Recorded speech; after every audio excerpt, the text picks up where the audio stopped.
So here they are. First, discover some behind-the-scenes magic with our pen and ink cheat. Go to the cheat editor and enter D, L, K, T, D and R. Then select pen and ink from the cheat menu. Go back to the action and all the texture mapping has disappeared. It's a bit of a shame as you lose the detail, but it does give you a real insight into how the game was put together. Our second cheat has the opposite effect. It allows you to look at all the different people and dinosaurs you meet in greater depth. Before you start a game, access the cheat editor and enter T, H, B, S and T. When you return to the cheat menu, select Gallery mode. From here, you can study your adversaries in glorious 3D. By zooming in and rotating, you'll see exactly what makes these creatures so fierce. But more importantly, it's the best way to really show off the game's magnificent creations. But if you just want to laugh, why not try our third cheat, Tiny mode. At the cheat editor, enter D, N, C, H and N. Now select Tiny Enemy from the cheat menu. Every opponent you now meet will have shrunk in size, but be warned, they're as dangerous as ever, especially if you're not wearing shin pads. Using our cheats may not help Turok protect that all-important barrier between Earth and the Lost World, but it will give you a better understanding of how they made the ultimate dinosaur hunter.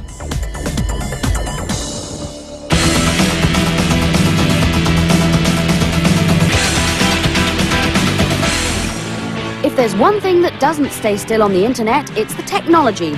Most of the advances have been in graphics, with animation and virtual worlds becoming commonplace. Now, though, sound and especially music are finding their way onto the web. For example, there was Baschhh, a competition to encourage young European-based bands. Music fans with a net connection and the right web software could watch and listen to the show from anywhere in the world. You know what you do so well. But for those of us who didn't have a connection, the music challenge was also being shown at cyber cafes. Normally a place to have a cup of coffee and go online, the electronic meeting area attracted just the right kind of people to the event. It's an excellent new idea. It's tying together more cyber cafes around the country than have ever been in any kind of event before. It's bringing new music to new people in a new format. The sound quality may not match that of a CD, but listening is only part of the attraction. This is also a rare opportunity for young musicians and songwriters to be seen and heard, not just at a live venue, but in many countries simultaneously. We needed something else, like there's somebody else, some other company coming in and doing some different competition. Sending music over the internet, either live or pre-recorded, has become the latest way to find an audience. The entertainment industry is, after all, always looking for new ways to sell its products. So, as more people switch on their PCs rather than their televisions, using the web to market music makes perfect sense. Still to come, why big names are joining small companies, and stand by for the next star of Nintendo. Okay, Dan, what are you going to have?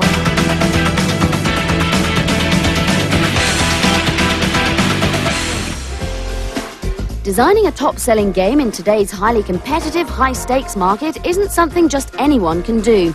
Simply being able to produce incredible graphics or think up strange and unusual characters won't get you very far. It's how everything slots together that really counts. Top artists, programmers and producers need high budgets to get their ideas onto our console or computer screens. To do that, they're often attracted to big companies who are willing to give them a lot of money in the hope that their games will be blockbuster hits.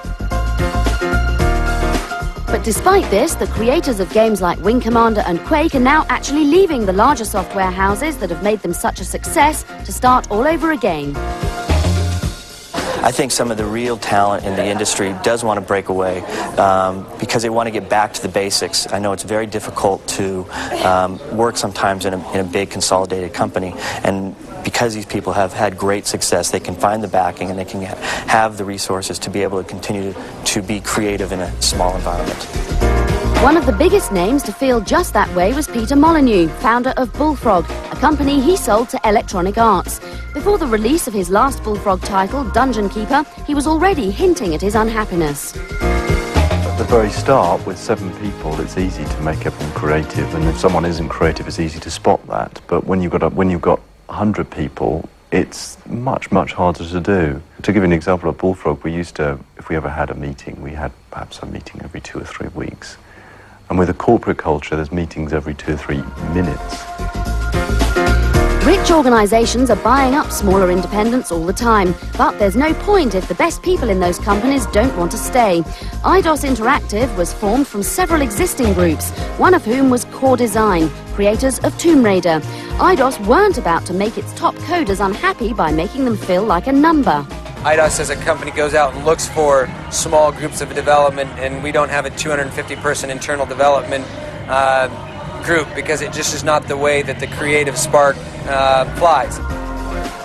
Whether it's Sid Meier with his Civilization series or David Perry bringing magic to MDK, it's brilliant individuals leading talented teams that create innovation and generate huge profits. Both sides are having to learn to respect what each one does best to help the industry grow. Sid Meier and Peter Molyneux want to make great games. They don't want to sit on corporate boards and worry about corporate issues. But they're still going to be affiliated to big publishers. They're going to make the games they want to make, and then the big publishers are going to take those games out and bring them to the masses. So the biggest players in the software game are still writing huge checks, but they finally realised that controlling creativity could be a bad idea. Freedom! Yippee!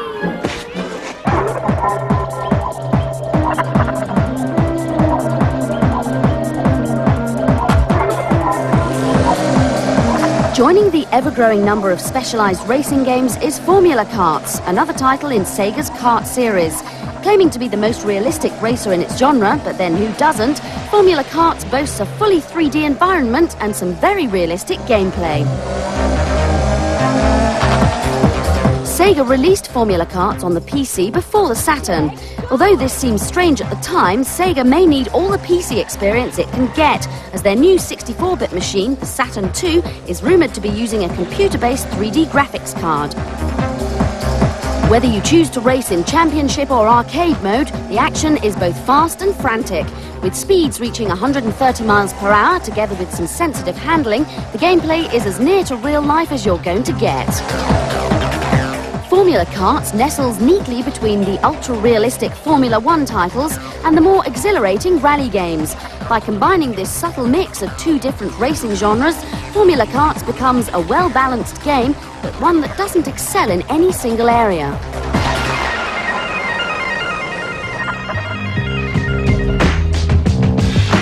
Hard-Boiled is a game set in a bleak Los Angeles of the future. You are Nixon, a man who believes he has a happy family life, but is actually an android assassin. The memory of your wicked deeds is erased every evening. But now, Nixon's memory wipe has gone wrong, and you and the other androids are fighting for your freedom. So much for the clever story. This is a 3D blaster. Your mission is to reach the Nero Tower, home to a bad guy called Williford, and destroy his empire. There are plenty of things to blast, including tanks, runaway robots, and boxes of dynamite. But if you're looking for speed, this isn't the game for you. Hard-Boiled concentrates on detail.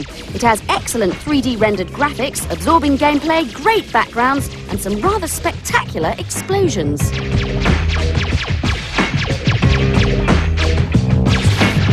Hard-Boiled is loosely based on a comic. If you're a fan of the series, however, you may be disappointed, as this is ultimately a computer game, not a story. That said, it is a lot of fun.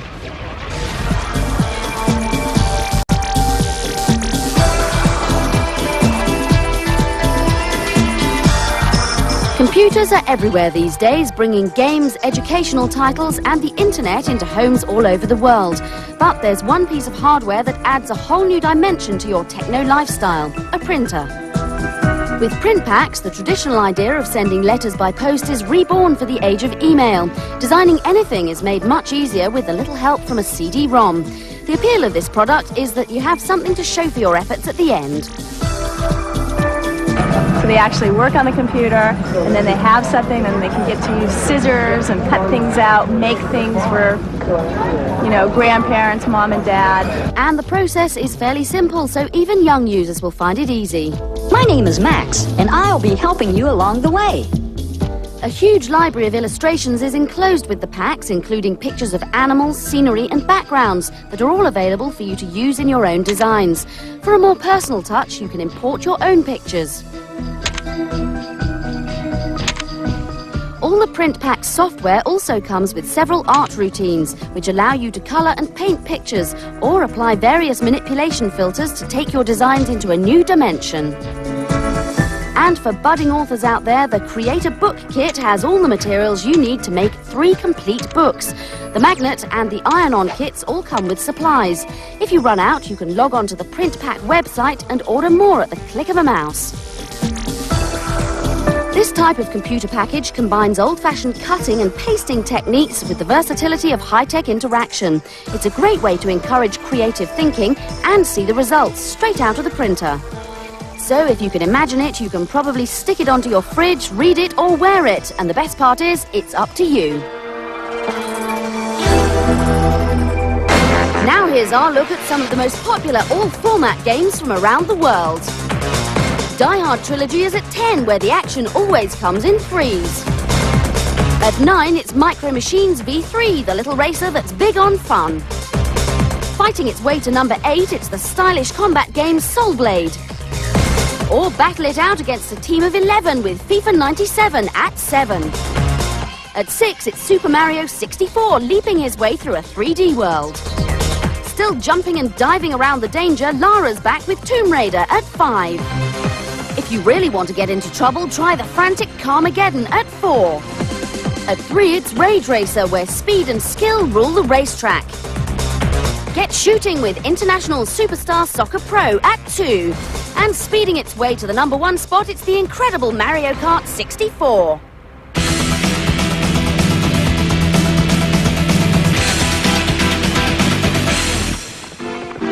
As you've just seen, in the world of adventure gaming, there's a small Italian plumber called Mario who's always been on top.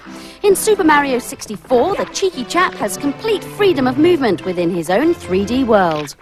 Following on from such a successful game, where could Nintendo Adventures go from here? We found the future on the Nintendo stand at E3 Atlanta. It's a game similar to Mario in terms of it's a great character that consumers can really become attached to. Nintendo turned to the designers of some of their most popular games, UK development team Rare.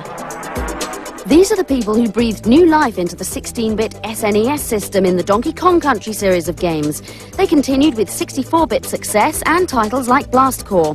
Now there's Banjo-Kazooie, an adventure game that promises to deliver even more than Mario in the friendliness stakes. Banjo, the honey bear, and the bird, Kazooie, show a lot of emotion. They react to their environment, so for the first time, if they look up the hillside at something, you know, they're helping the player see something they may not have caught. But Banjo is not alone in this 3D world. He's joined by a medicine man who can transform our hero into other forms.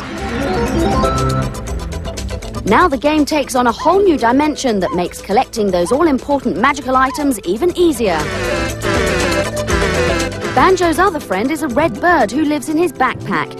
He helps him to climb steep hills and even swim underwater. From this sneak peek, Banjo-Kazooie certainly has a lot in common with Mario 64, but with its lush landscapes and colourful graphics, this game promises to fly Nintendo 64 owners to a whole new world. The Italian plumber had better watch out, because there are a couple of new guys in town. They're Fluffy, they're Banjo and Kazooie.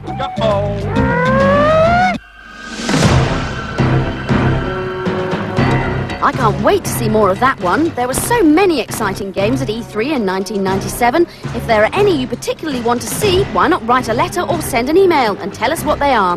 Before we go, here's one more treat from the show, a glimpse of giant robots from another world. It's Steel Legions. See you next time.